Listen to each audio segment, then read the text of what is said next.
Hello guys, in this video I'm going to show you how to create a job alert on the Shine.com application.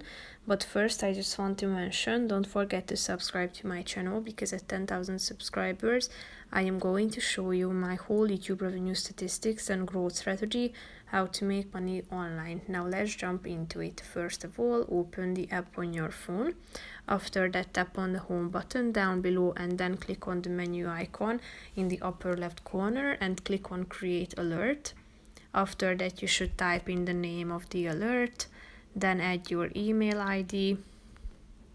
After typing it in, you should enter the keywords that you are looking for, such as management or program management, so you can narrow down the job that you are looking for or the position that you are looking for by the help of keywords.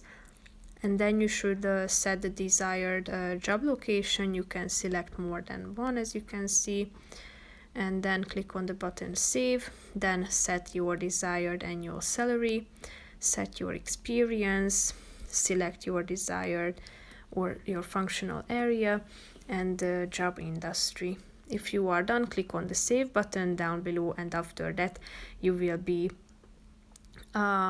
alerted when there is a matching job via email. So that's pretty much it for this video, guys. See you in the next one. Bye bye.